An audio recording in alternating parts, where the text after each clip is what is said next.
Hey guys, Mark from Oregon Bushcraft. Just got done watching episode 2 of Alone on History Channel, and it was another great episode.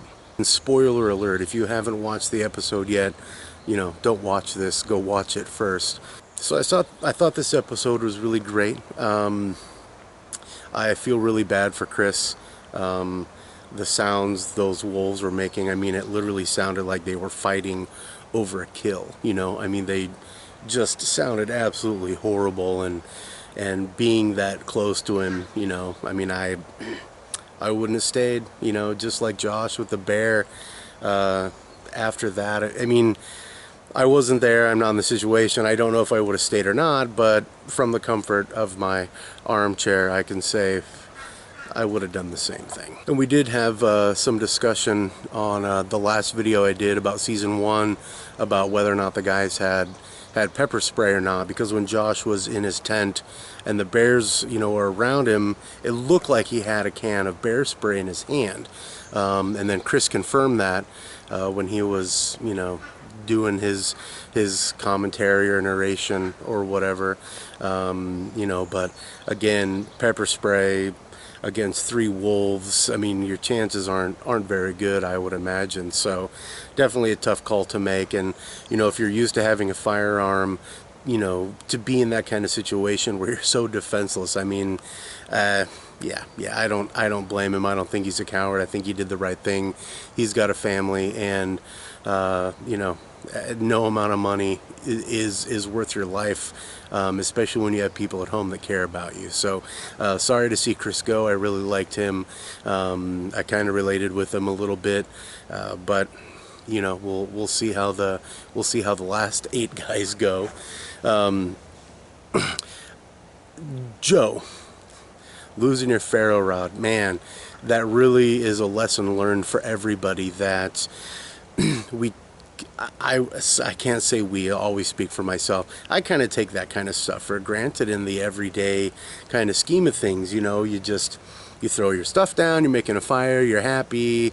In a situation where you probably would have another ferro rod, it wouldn't be a big deal, but in a survival situation, it just shows how important each piece of gear really is. You lose your knife, you lose your ferro rod, lose your cook pot. These items are essential for survival. So it sucks that happened. We'll have to wait until episode 3 to really find out, if he finds it, which I hope he does. Trying to maintain a fire 24 hours a day would just be too much work. I do think maybe there would be some opportunity to maybe try and make some char cloth. You've got a fire going, so you'd have charcoal there. You could use the flint and steel method to start a fire. Preaching to the choir, he knows all that stuff.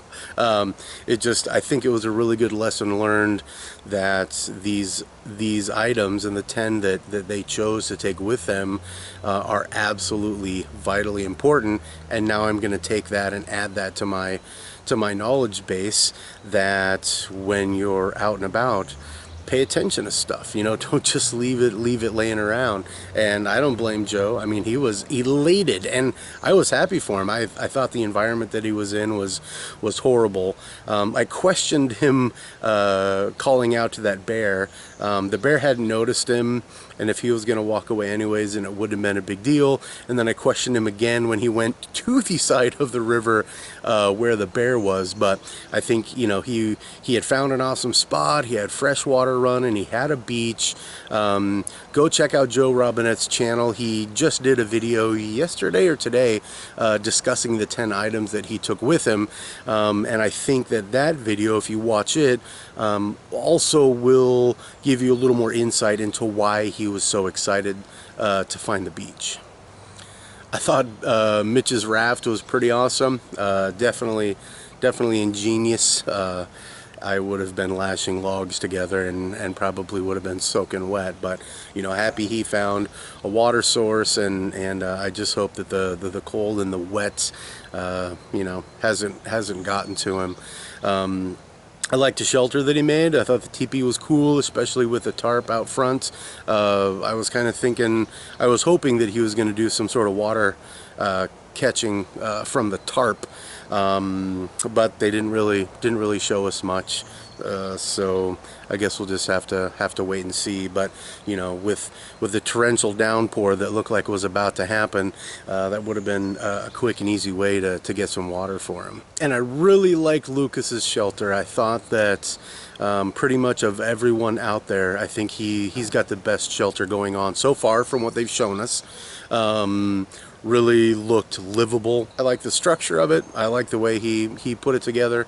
Definitely looks, you know, comfortable compared to just laying on the ground under a tarp. He made a nice bed, and I really hope we get to see more of him and his experience out there.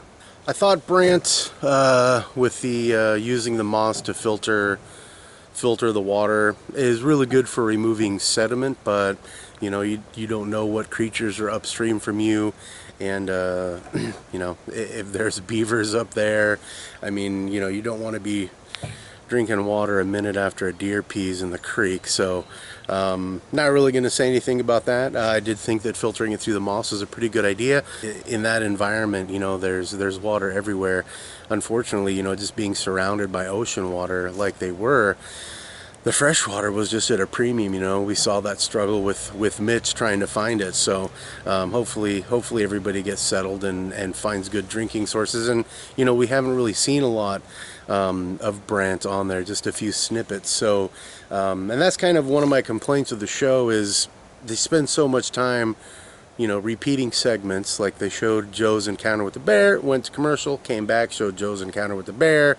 I want to see more. You know, I want to see more of the guys in their environment, and not necessarily their struggles, but I want to see their achievements and their accomplishments, and I want to see them succeed. You know, I mean, this is a great learning opportunity for everyone to be able to, you know, pick out the mistakes, because there's going to be mistakes, and use that knowledge to help yourself, you know. And I think everyone's done a great job so far. I thought Wayne's Colt Craven Bushcraft, I thought his shavings and the hat thing was an awesome idea, and I want to see, I'm talking to you, Wayne, I want to see pictures of that obsidian knife, because that thing looked amazing. That thing was really awesome. And you called the float Wilbur, and as soon as you were walking over to it, I was yelling at the TV, Wilson! So I thought that was great.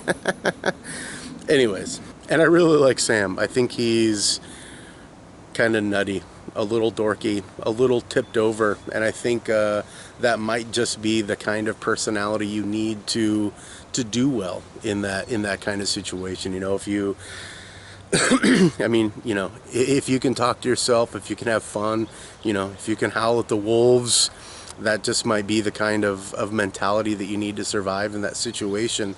You know, we haven't really seen much of him either, and you know, kind of looking forward to see, you know, see his adventures, how they turn out on the island. So that's it for me, guys. I'm not an expert. I'm not a pro. I'm not a, you know, I'm not an authority. What I have is a lot of knowledge that I have gained from watching people like Joe and Mitch and Wayne on YouTube, and a lifetime of, you know, camping and outdoor adventures. So I don't want you to think that I could do it any better, because I couldn't do it at all. You know, I'm overweight, I'm disabled, I have some health problems that prevent me from, you know, from really going out and exploring nature. So I'm not preaching, I'm just observing, you know, and I want to, you know, I really hope that this creates some conversation. The last video, or the first video I did for the series, we've had some great conversations going on, and also on Facebook, you know, on each guy's page, and also some of the other groups. I think there's been some really great discussion, and everybody's been very positive. There hasn't been, you know, any trolling or anything. I know that Joe mentioned, you know, in his last video to not feed the trolls, and I don't plan on doing that. I think, you know, anybody who would take, you know, the time and opportunity to sort of I don't know, just dump on those guys, you know, with they're people who wouldn't be able to do it anyways, or people who don't even know what a ferro rod is, you know. So don't feed the trolls, and let's just support these guys. I think it's a pretty amazing opportunity that they had. I really wish I could do something like that. I think it'd be awesome, and maybe I would only last a day, you know. Maybe I could last a few days, and maybe I wouldn't be the first person to go home, you know. Who knows? Maybe it'd be a good weight loss opportunity for me to, you know, be out in the woods and eat fried banana slug. So, anyways, guys, this is Mark from Oregon Bushcraft. Next Thursday, I'll be uploading another video, my take on Alone on History Channel. And we'll see you guys next time.